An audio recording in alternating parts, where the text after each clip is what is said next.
Welcome to the Orbital Edge Accelerator Webinar 2026. Thank you all for joining us. Glad you found time for this. I'm Sven and I'm Chief Economist of the ISS National Lab. Over the next hour or so, you will hear what Orbital Edge Accelerator has in store for all the founders and early stage startups this year. You will hear from our investment partners. We'll discuss the structure, timelines, key dates, resources, application requirements, and we'll leave some time for Q&A at the end. Just a note, in terms of to submit questions, there should be a Q&A box in the bottom of the screen, so please submit the questions via that. We will record this webinar, so this would be available for you for reference as you prepare your application, and the PDF of the slides will be available as well. So this should be all quite interesting and valuable. So with that, let's get started. Next page, please.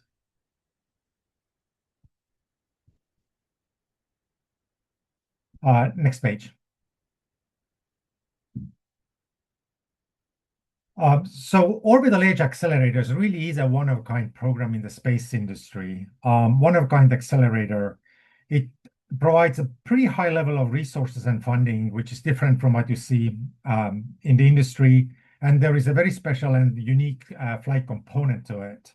This accelerator really allows for much closer coupling of the private capital and the ISS or flight partners' flight capacity. By the time companies are graduating from this accelerator, they will be on their way toward developing and testing their technologies and solutions on the orbit.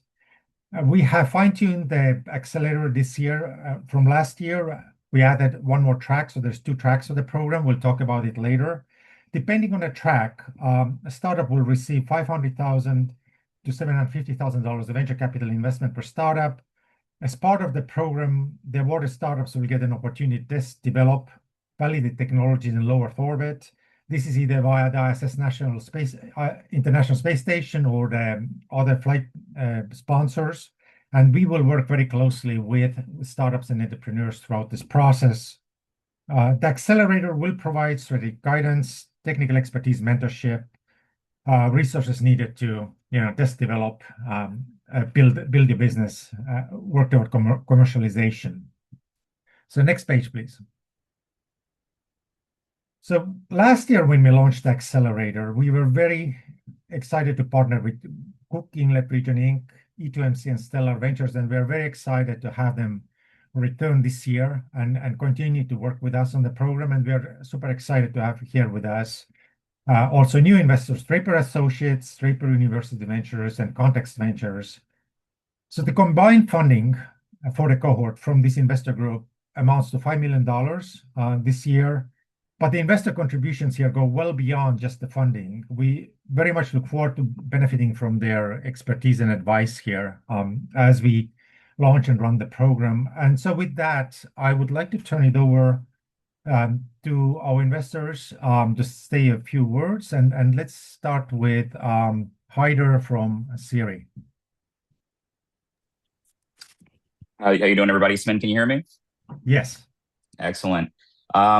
Nice to meet everybody dialing in today. Haider Alabed. I'm Siri's Vice President of M&A and Ventures. A little bit about Siri. Stands for Cook Inlet Region Incorporated. We're based out of Anchorage, Alaska, and we're one of 12 Alaska Native corporations. So our existence is basically to make investments, steward our business for the benefit of our almost 10,000 shareholders, Alaska Native shareholders, just around the region and in the lower 48. I will say from our excitement here in this program, we were at the inception last year. We're excited to be back this year. There's a lot more engagement, a lot more kind of excitement around the corporates at the table, the investors at the table. And of course, you can't beat working directly with ISS National Lab. We're approaching this definitely from that dual use mindset of, our full portfolio is approaching that. We have, holdings within energy, wind farms, aerospace manufacturing. We have companies in our portfolio, cybersecurity, AI, and then from the venture lens, we're doing direct investments, and we're from pre-seed all the way to Series A. So we're excited to see what we see in this program. And that's everything for Siri. Great. Thanks, Haider. Thanks. Over to Michael from Context VC, please. Hi. Can you read me loud and clear, Sven? Yes. Excellent. Hi, everybody. My name is Mike Ryan. I'm an associate with Context Ventures. Context Ventures general partner is Tim Shaw. Context is an early stage venture fund that invests in exceptional founders. We call them X-Men across all sectors, with a special but not exclusive emphasis on investing in military veterans. Um, Military veteran founders is not a requirement at all, but that's just kind of one of our niche. We've invested in space, defense and dual use, fintech, B2B, consumer startups, and any startups that have exceptional founders tackling large markets. One of our space investments is Raptor Dynamics, an orbital edge accelerator company, and another one is Kestrel Intelligence. We primarily invest, but also incubate companies. We host several events and conferences around the year for military veterans. We also regularly host defense and dual use office hours and veteran VC office hours where founders can pitch multiple VCs at once. Our next major defense tech conference will be November 4th. We have a workspace in San Francisco in the basement of the Marine Memorial Club. It has a gym, locker, swimming pool, office space, and any startup selected for the Sentinel track of the Orbital Edge Accelerator can work out of that space for free during the length of the program. I'm really excited to be a part of this. So looking forward to meeting you all and hearing what you're all building. Thank you, Sven. Oh, thank you, Michael. And now let's hear from Shubha about Draper Associates and Draper University's ventures. Everyone. Considering that I'm representing two funds today, maybe I get more time. Just kidding. Yes. So very excited to be here, honored to be here, in fact, amongst all of our esteemed partners and the ISS team. My name is Subha, and I've been part of the Draper ecosystem for about 5 years. And for those of you who have not heard of the Draper name as part of venture capital before, here's quick context.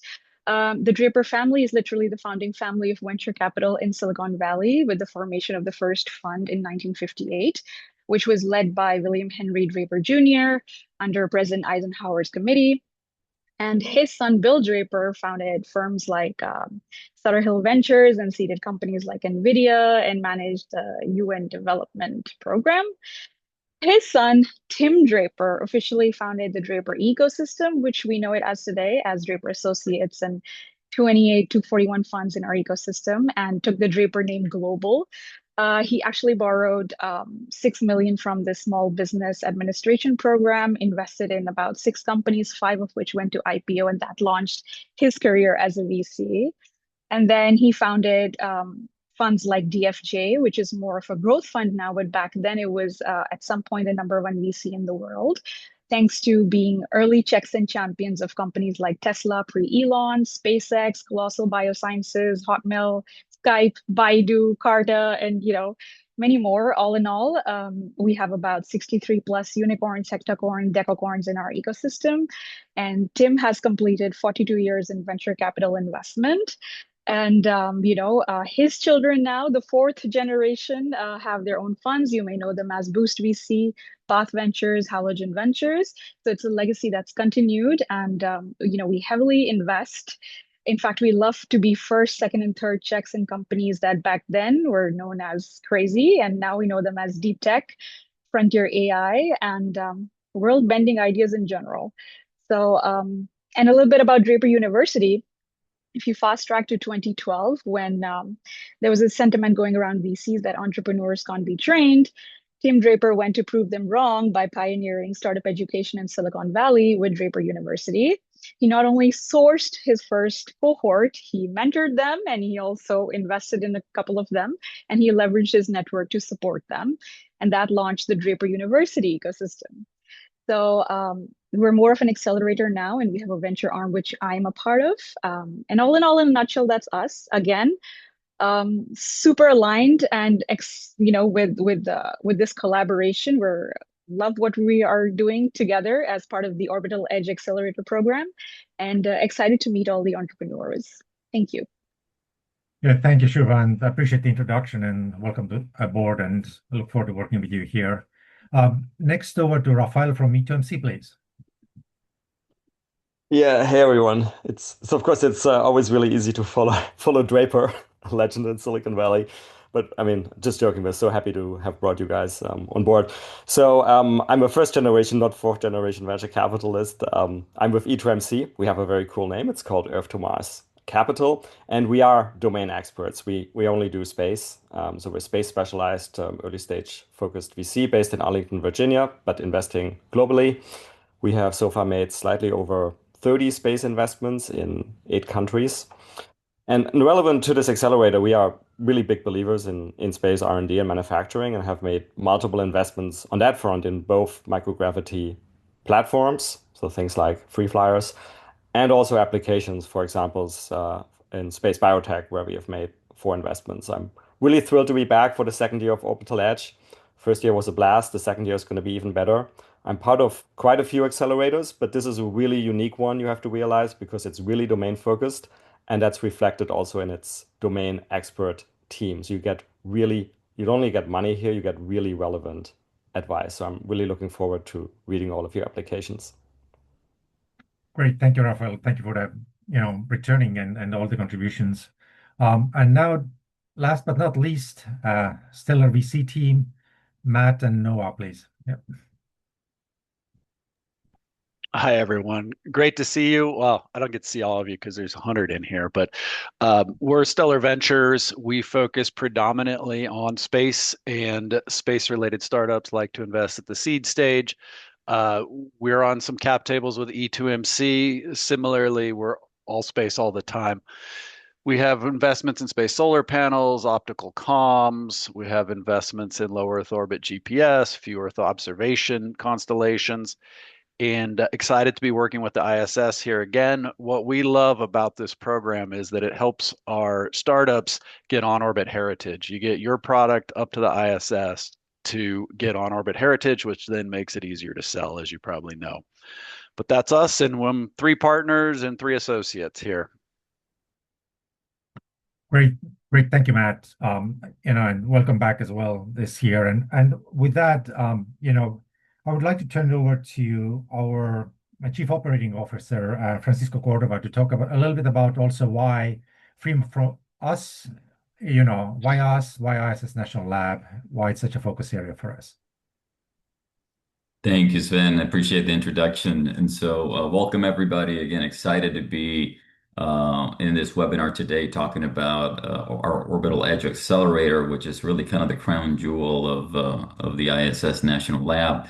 So our name is really the Center for the Advancement of Science in Space, and so we are a nonprofit corporation with the sole purpose of managing the International Space Station National Lab. So we've been managing the lab since its inception about 15 years ago. And our role is we wear kind of dual hats here. One of them is really to provide access to low Earth orbit. So before the ISS National Lab was established, the only way you could really gain access to the ISS was submitting a proposal through NASA. And as you know, NASA has very specific requirements, mostly focused on space exploration. And so for us, we were able to increase that aperture and provide access to low Earth orbit to startups, to private companies, to academia that is really focusing on performing research for the benefit of Earth. That's kind of one of the main things that we do. The second part is really to grow the low Earth orbit economy, right? We know at this point we've got probably hundreds of companies operating in the space. We got to get to a couple of thousand, and we're getting there. But it's a big part of how do you leverage microgravity and the access to this unique facility to really advance technologies here on Earth and also grow the ecosystem in low Earth orbit. So we manage about 50% of NASA's allocation. So every time that you see a commercial resupply mission that goes to the ISS, half of what is in that mission, we have selected it and advanced it through the pipeline for flight. So today we've sponsored over 900 payloads, and we have a very broad network of implementation partners and commercial service providers that'll work with you hand in hand to enable your research to be performed on the station. As you know, it's not exactly the same doing research in a lab on the ground that it is to doing it in space.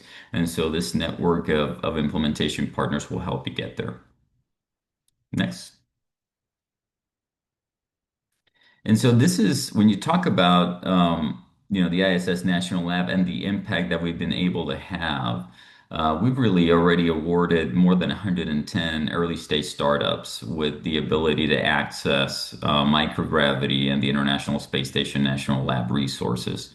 So from the folks that have flown with the ISS National Lab, post-flight, they have now raised over $2.7 billion after the completion of their flight. So that kind of, tacks on to what Matt was saying earlier, right? The flight heritage is really a key piece for you to grow your business and to demonstrate, right, that you have the ability to perform in space. And so this accelerator will really provide you that unique ability to be able to access resources and capabilities in the ISS that otherwise you would not be able to. Next slide. And so just to wrap it up a little bit, I want to talk about the Orbital Edge cohort from last year. So this is our second year in this accelerator. Last year was our inaugural year. We had 6 companies, Magma Space, Quantum Cool, Raptor Dynamics, Cal Morris Inc., Meligen Labs, and Olfera, all with very different technologies that range from AI to advanced materials to new drug delivery systems, right? So very, very diverse portfolio of technologies, all of which will be leveraging the ISS for advancements of their tech. All of these companies have also, it's all said as they graduated in November of last year. By February of this year, all 6 companies had already raised additional capital, ranging from $1 to $10 million each. And so again, very excited to see, and they haven't even flown yet. And so they'll be flying, hopefully they'll begin flying later this year and then the beginning of next year. So great results coming out of our first cohort. We're really happy with the founders and we're excited to see them be successful. And we look forward to seeing your projects and your technologies on this next iteration of Orbital Edge. Sven, back to you. Oh, great. Thanks, Francisco. So now let's talk a little more about the details of the program this year, right? So there will be 2 tracks, and we'll go into details on both of them in a little bit. In terms of the timing, we expect to announce the cohort by the end of July, and from there on, we'll have a 4.5-month program, which is a hybrid program. There will be 3 in-person sessions per track, focused on connecting startups with mentors and advisors. So it's in essence to gain advice, learn, network. On top of that, there will be the virtual curriculum, which is 1 to 2 hours per week, kind of very focused effort here. In terms of the content, obviously guidance for microgravity experiment design, technical considerations to get ready to fly to space, to make sure you actually get the results you want to get out of these projects. But on top of that, there's obviously a lot of relevant business areas to focus on, including product and technology development, sales, marketing, funding and finance, building and scaling operations, right? This is all important. So expect to connect with investors, industry mentors, advisors. We are also very excited to collaborate here with SpaceWorks as part of that program as well. Next page, please. So in addition to kind of the very, very strong group investors you just heard from, as well as the curriculum and what we are delivering here, we will also have Technology in Space Prize from Boeing. So we have been working with Boeing on this award for over a decade. There is pretty strong track record of success behind it. And so they will be returning and joining us for this program, this accelerator program this year. So they will provide $100,000 in non-dilutive funding for up to 2 startups. This award will be made before the graduation of the program. Next page, please. So now to the tracks, right? So the kind of first and foremost, when you as an entrepreneur are looking at which track to pursue, make sure it is a good fit with the business opportunity you are targeting, where you see value creation potential, right? The Sentinel track will focus on early stage startups developing space technologies with dual use potential. There is the investment per startup is around $750,000. Cohort size will select 4 companies and the investors. is Siri, Context Ventures, and Stellar Ventures, right? We have listed some of the application and capabilities areas of interest here. This is also available on the company website. Not necessarily all encompassing list. There might be other kind of adjacencies which are of interest as well. Next page, please. Disrupt track, right? Somewhat different focus, pre-seed and seed stage startups here on in-space manufacturing and space bio applications, a broad range of opportunities from advanced materials to drug development testing. Again, in-space manufacturing, investment per startup up to $500,000. Cohort size also 4 startups. Investors, Draper Associates, Draper University Ventures, and E2MC. We have listed here some of the application areas again. It's broad range. And that's also on the company's website and on Orbital Edge website, and not necessarily covering all potential opportunities. Next page, please. Timeline. Important date here is May 26th. That's when applications are due. Please work toward that. We have a networking event this week in San Mateo as well. We will be at Ascend in May 19th and 20th as well. So reach out if you'd like to connect there. And then the kind of select down the folks invited to pitch will be by the end of June. Then we'll have, for both tracks, we'll have pitch sessions scheduled with a number of startups. At that point, we also share a copy of investment documents to those selected. End of July, we expect to announce the cohort, and then the accelerator program will begin. There will be a few technical milestones in the middle of it, obviously, like getting ready to, submitting your proposal to fly with ISS National Lab or our flight sponsors. The demo day will be December 10th. But May 26th is the big date here to remember. Next page, please. So application, right? So there is few considerations here with that. So this is the outline of the key parts of it. The application does require a fair amount of detail, which should be expected given the amount of resources, right? Funding and resources which will be committed here. We strongly recommend not to leave this to the last minute, last days, start working on it early, right? The application is open for US persons and US entities only. So that's important consideration here. Also, while we do not require it, we do recommend engaging with flight sponsors and ISS National Lab commercial service providers to get a sense of feasibility of the flight project you're planning and the cost of it. The list of the various partners here, implementation partners, as well as the facilities directory, is provided on the Orbital Edge Accelerator website.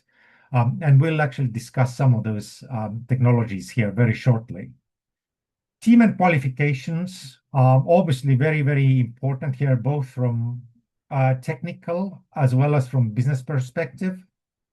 And while the application has a fair amount of technical, flight project-oriented work in it, it's important to remember that we are accelerating early-stage companies here. So be specific and thoughtful about, your value proposition, your differentiation, the opportunity targeting, and any traction you have received so far, gained so far.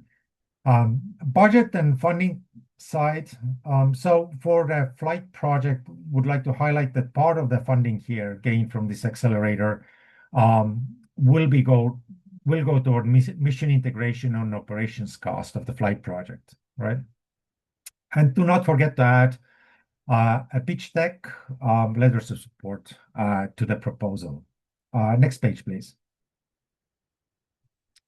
And so with that, now let me just turn it over to our Science Program Director, Phil Iris, to talk a little more about the technology platforms available, and then just take us to the closing Q&A.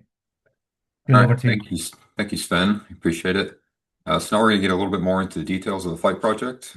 So when you're proposing a flight project, you really want to focus on proposing something that is going to demonstrate meaningful advancement for your technology, and then more importantly, that it's feasible, right? That's why we're encouraging you to reach out to our ISS National Lab commercial service providers and our flight sponsors. So this page here shows you the facilities available on the ISS through our commercial service providers or CSPs. And to elaborate, those CSPs are organizations that have an agreement with us to own and operate a facility on the ISS as a service that they provide for a fee through business-to-business transactions. So you see here in the top left, we have facilities outside the ISS that are external. We have CubeSat deployment capability, material and device exposure. There's some Earth observation. You can also mount your own camera to do Earth observation or space domain awareness. On the bottom right, on the inside, the ISS side of the house, we have our free-flying robots, the Astrobees. We have some 3D tissue printing capabilities, and then a pretty wide range of physical science and biological science research platforms. And those can range from being fully autonomous to being heavily crew-tended. So what you're going to want there is going to depend on the needs of your experiment. Next slide, please. So a little bit about our resources and how you get through the process of working with us.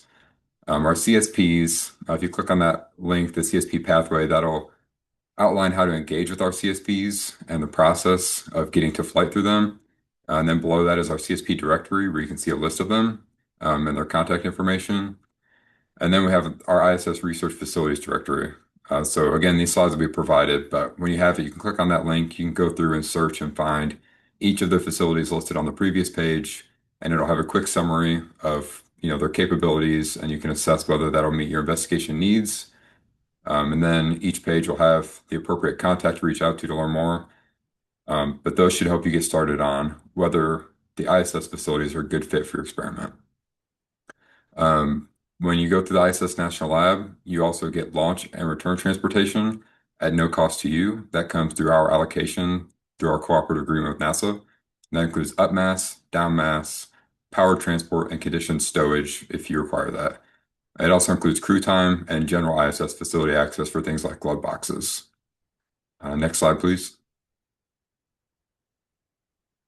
And we're really excited this year to also offer the ability to fly with our flight sponsors, who are ExoTrail, Loft Orbital, and Rogue Space Systems Corporation. Each of them have their own platform that operates in LEO that can be used for in-space demonstrations. And so they offer an expanded range of capabilities, and I would say a lot more flexibility than what you can get on ISS for a lot of things, including software hosting, payload hosting, in-orbit imaging with customer tasking, propulsion demonstrations, rendezvous, proximity operations, docking, and much more. So below each of their logos, you'll see a quick description of what they can offer. But please reach out to them. There's a contact reach from down there too. And we're really excited to see some of you fly with them. And next slide, please. All right, so Sven already mentioned a lot of these, but these are our kind of upcoming opportunities to connect with the Orbital Edge team and ask questions. This week we have the networking reception in San Mateo. Next week we have our virtual office hours where you can drop in and ask us questions. On May 19th, we have our Orbital Edge panel at Ascend. We'll also be available for some ad hoc meetings if you want to email us at orbitaledge@issnationallab.org. And then we have the application deadline, May 26th, and that's due at 8 p.m. Eastern Time. So kind of next steps would be, I would say, to visit the website, orbitaledgeaccelerator.com, to get more details. Again, this webinar will be available for you to rewatch on the website in the coming days. We'll also have a downloadable PDF version of these slides. You can click on all the links we provided. Get all your application material together, and then engage with our flight sponsors and our commercial service providers to discuss feasibility for your flight project. So with that, next slide, please. We'll go ahead and go into the Q&A portion of the webinar. So feel free to drop questions in the Q&A function at the bottom of your screen, and we'll go ahead and get started answering the questions we can in the time we have left. All right. So we have some questions popping up. We'll go ahead and get started. I think we already answered some of these, but I'll repeat them for just to be comprehensive. So can non-USA companies submit a proposal? The answer to that is no. Companies must be a registered U.S. entity, but you can be a U.S. subsidiary of an international company. Next up, Are we required to have identified a flight sponsor or commercial service provider at the time of application submission? The short answer is no, you're not required to, but we highly recommend that you reach out and discuss feasibility because that's kind of a main gate for our review process. So I think as long as you've had those conversations and you can demonstrate that you've thought it through, it'll make it a lot easier for us to review that portion of your application. I'll go ahead and lob this one over to Sven. Where can I find a copy of the term sheet? So we will share the term sheets with the startups who are invited to the pitch stage of the kind of application process. So that's kind of by the end of June. And so that's where you get the further detail. But at this stage, we can tell you that these terms are highly, highly competitive in the industry. All right, thank you, Sven. There are several questions that are similar to that as far as how much equity is exchanged. So all that will be in the terms documents, which you'll get. Here's another one. Is it limited to ISS? Could it be on VAST or Starlab? No, it's not limited to ISS. It's ISS or our flight sponsors, ExoTrail, Loft Orbital, and Rogue Space Systems Corporation.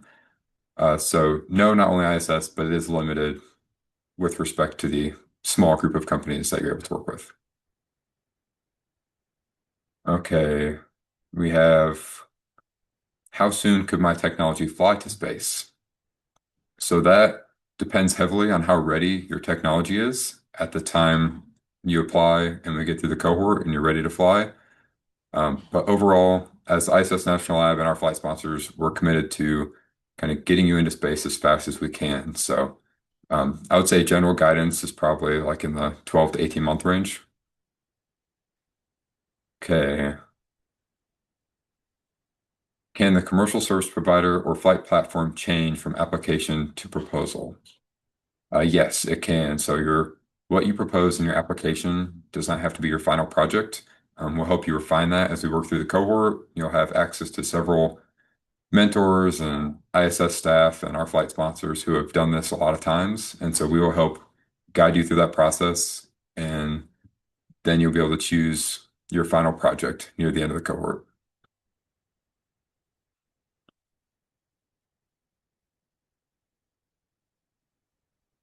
All right, I'll lob this one over to Sven. Will cohort companies receive the full investment amount at the start of the accelerator? So the way the program is structured, they receive half of the investment at the beginning of an accelerator program once they are, in essence, invited to participate and they have signed the investment documents. And second half will be, in essence, distributed at the end of the graduation from the program, which is at the time of the demo day. Thank you, Sven. Here's a good one.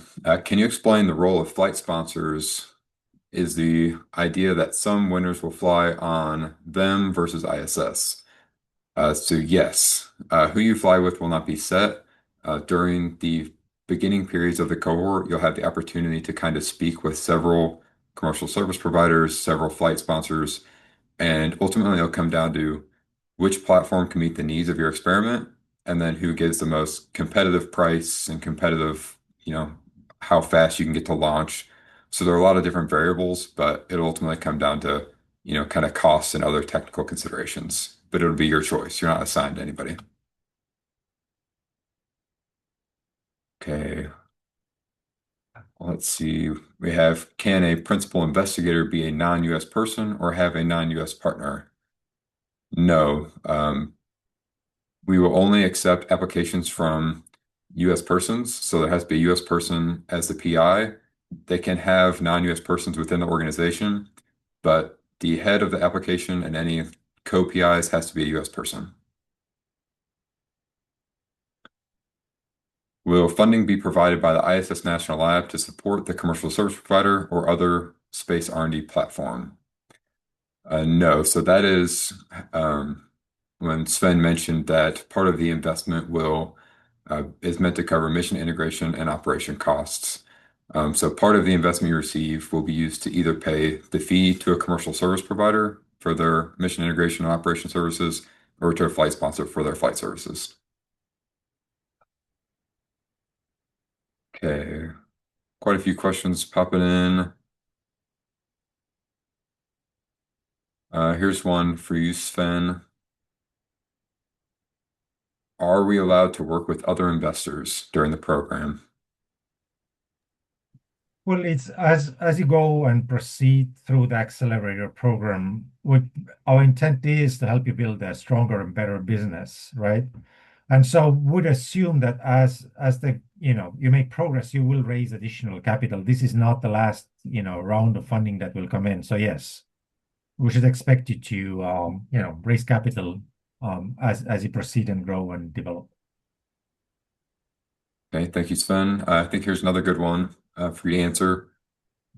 I'll kind of generalize this. So both of the tracks list, either seed, pre-seed, early stage. Is that a hard filter on the application, or is it a guideline where the reviewers can exercise some judgment? So it is a guideline. We're looking just given the maturity and where the technology platforms fit in and where we can kind of have the highest value. This by default is suitable for early stage startups and enterprises. So it can be pre-seed seed level kind of entity typically, right? So, All right, but thank as you. you can see, the description on both sides is pretty wide. So for both tracks. And I'll go ahead and ask this myself to you, Sven. Um, so, sorry, I'm blanking on what I was going to ask you. I'll come back to that. But okay, here's the next one. I'm having several come in that are asking more specific questions about their project, what kind of technologies we can support. So for that, I'm going to encourage you to reach out to our email, Orbital Edge, ISSNationalLab.org with those questions, and we'll get back to you and either set up a time to meet or meet during one of our connection opportunities. We have office hours coming up, right? So that Yep. would be a perfect time for that. And as you saw from Phil's kind of slides, there is a broad set of capabilities. There's both across the flight sponsors and ISS. There is actually quite a range of things you can do. So there should be plenty of various resources available. Okay. And here's the question I was going to ask you, Sven. So if someone submits to one of the tracks, I believe we kind of reserve the ability to switch the track if it fits one better than the other. So folks maybe don't have to worry about submitting to the wrong track, just kind of use their best judgment. Well, yes. I mean, if you look at the targeted business mix on both tracks, they're actually quite different in a way, but there are some areas of overlap. And obviously, we would not switch you over without kind of reaching out to you, right? And making sure that we're all on the same page, because we expect this to be competitive application process, right? So you want to make sure you put the best foot forward. But I think partially it also is driven just by what are you trying to get out of the flight project as well, and which what is your actual stage of development, right? So. Okay, here's another one I'm going to lob to you, Sven. This one's more Sentinel focused. What do you define as dual use in practice? Is it about the customer base, commercial and government, or does it require the technology to have a physical hardware application on orbit? So it's kind of a combination of pretty much all of the above, right? So there can be technology with multiple capable to serve different customer bases with some differentiation and some capability development. It can be you might have a portfolio of various technologies, etc. Right? So it kind of covers pretty broadly all these areas asked. So. Okay, here's a good question. We are a U.S. company, but have one non-U.S. person. We would prefer to be a part of the work scope for the proposed project. Is that allowed, or would we need to exclude them? So the only requirement is that the main point of contact, the principal investigator for the application, be a U.S. person. Once you get into actually performing your flight project, you may have non-U.S. employees be a part of that.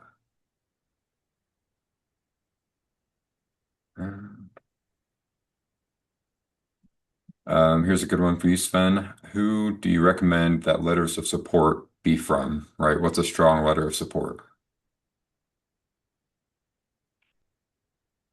just kind of thinking back on our last year's success, I think obviously the question is, what is your path to customer engagement and how the technology development on orbit or testing or validation on orbit will unlock these customer relationships.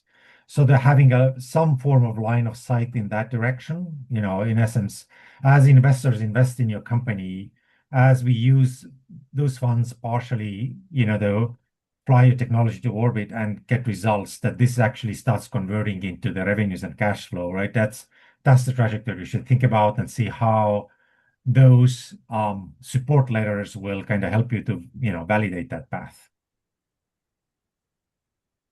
Thank you, Sven.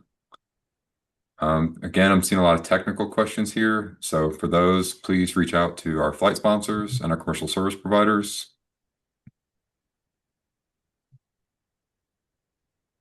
What is the typical TRL of a successful project for Orbital Edge? I'd say that can vary pretty widely. On the low side, probably being 4 to 5, and on the high side, probably being closer to 7. So it really depends. There is no minimum TRL requirement, I would say. But we obviously want to see, like, this shouldn't be a science project, right?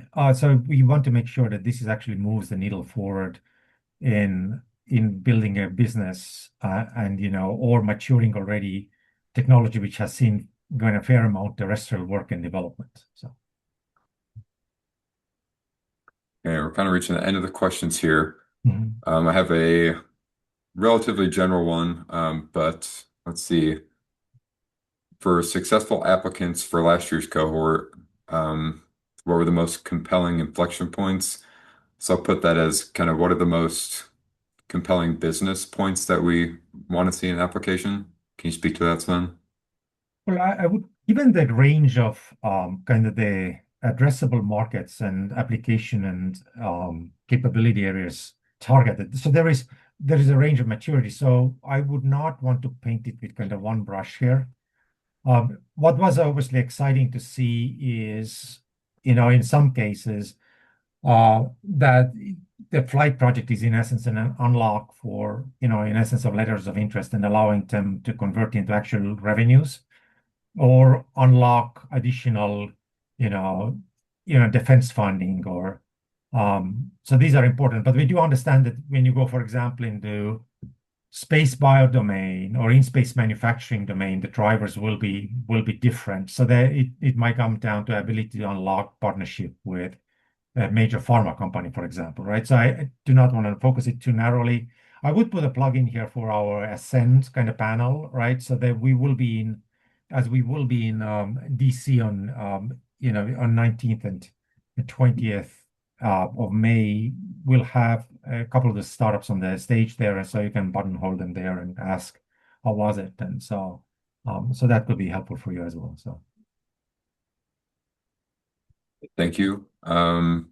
Here's a question kind of about the number of introductions and kind of customer meetings during the curriculum.